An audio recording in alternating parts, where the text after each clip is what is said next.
Stepan Arkadyevitch was a truthful man in his relations with himself. He was incapable of deceiving himself and persuading himself that he repented of his conduct. He could not at this date repent of the fact that he, a handsome, susceptible man of 34, was not in love with his wife, the mother of 5 living and 2 dead children, and only a year younger than himself. All he repented of was that he had not succeeded better in hiding it from his wife. But he felt all the difficulty of his position and was sorry for his wife, his children, and himself. Possibly he might have managed to conceal his sins better from his wife if he had anticipated that the knowledge of them would have had such an effect on her. He had never clearly thought out the subject, but he had vaguely conceived that his wife must long ago have suspected him of being unfaithful to her, and shut her eyes to the fact. He had even supposed that she, a worn-out woman no longer young or good-looking, and in no way remarkable or interesting, merely a good mother, ought from a sense of fairness to take an indulgent view. It had turned out quite the other way. "Oh, it's awful. Oh dear, oh dear. Awful." Stepan Arkadyevitch kept repeating to himself, and he could think of nothing to be done. And how well things were going up till now. How well we got on. She was contented and happy in her children. I never interfered with her in anything. I let her manage the children and the house just as she liked. It's true it's bad her having been a governess in our house. That's bad. There's something common, vulgar, in flirting with one's governess. But what a governess! He vividly recalled the roguish black eyes of Emily Rowland and her smile. But after all, while she was in the house, I kept myself in hand. And the worst of it all is that she's already, it seems as if ill luck would have it so. Oh, oh. But what is to be done? There was no solution, but that universal solution which life gives to all questions, even the most complex and insoluble. That answer is, one must live in the needs of the day, that is, forget oneself. To forget himself in sleep was impossible now, at least till night-time. He could not go back now to the music sung by the decanter women, so he must forget himself in the dream of daily life.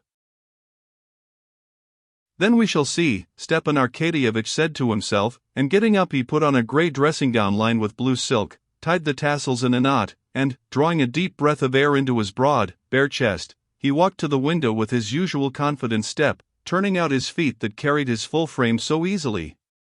He pulled up the blind and rang the bell loudly. It was at once answered by the appearance of an old friend, his valet, Matvey, carrying his clothes, his boots, and a telegram. Matvey was followed by the barber with all the necessaries for shaving. "Are there any papers from the office?" asked Stepan Arkadyevitch, taking the telegram and seating himself at the looking-glass. "On the table," replied Matvey, glancing with inquiring sympathy at his master, and, after a short pause, he added with a sly smile, "They've sent from the carriage jobbers." Stepan Arkadyevitch made no reply, he merely glanced at Matvey in the looking-glass. In the glance, in which their eyes met in the looking-glass, it was clear that they understood one another. Stepan Arkadyevitch's eyes asked, "Why do you tell me that? Don't you know?" Matvey put his hands in his jacket pockets, thrust out one leg, and gazed silently, good-humoredly, with a faint smile, at his master. "I told them to come on Sunday, and till then not to trouble you or themselves for nothing," he said. He had obviously prepared the sentence beforehand. Stepan Arkadyevitch saw Matvey wanted to make a joke and attract attention to himself. Tearing open the telegram, he read it through, guessing at the words, misspelt as they always are in telegrams, and his face brightened. "Matvey, my sister Anna Arkadyevna will be here tomorrow," he said, checking for a minute the sleek, plump hand of the barber, cutting a pink path through his long, curly whiskers. "Thank God," said Matvey, showing by this response that he, like his master, realized the significance of this arrival, that is, that Anna Arkadyevna, the sister he was so fond of, might bring about a reconciliation between husband and wife. Alone, or with her husband? Inquired Matvey.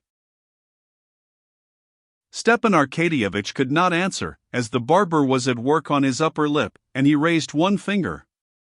Matvey nodded at the looking-glass. Alone. Is the room to be got ready upstairs?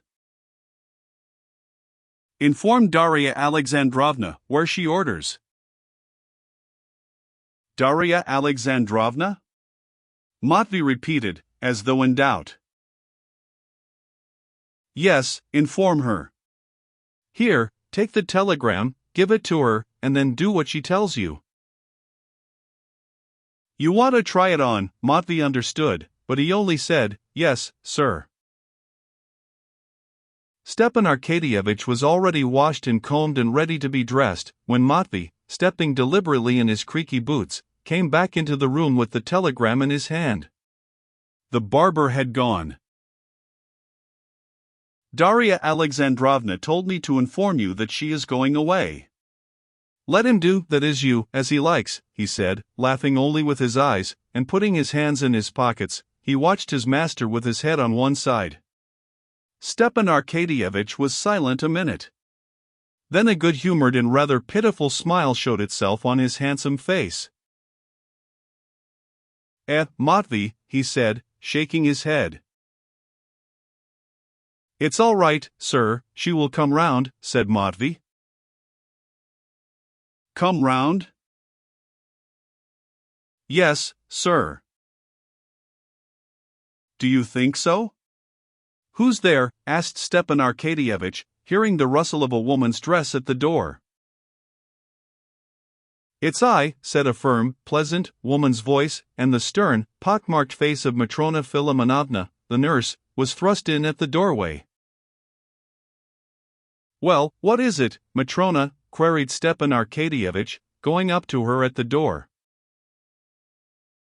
Although Stepan Arkadyevitch was completely in the wrong as regards his wife, and was conscious of this himself, almost everyone in the house, even the nurse, Darya Alexandrovna's chief ally, was on his side. Well, what now? He asked disconsolately. Go to her, sir, own your fault again. Maybe God will aid you. She is suffering so, it's sad to see her, and besides, everything in the house is topsy-turvy. You must have pity, sir, on the children. Beg her forgiveness, sir. There's no help for it. One must take the consequences. But she won't see me. You do your part. God is merciful, pray to God, sir, pray to God. Come, that'll do, you can go, said Stepan Arkadyevitch, blushing suddenly. Well now, do dress me. He turned to Matvey and threw off his dressing gown decisively. Matvey was already holding up the shirt like a horse's collar, and, blowing off some invisible speck, he slipped it with obvious pleasure over the well-groomed body of his master.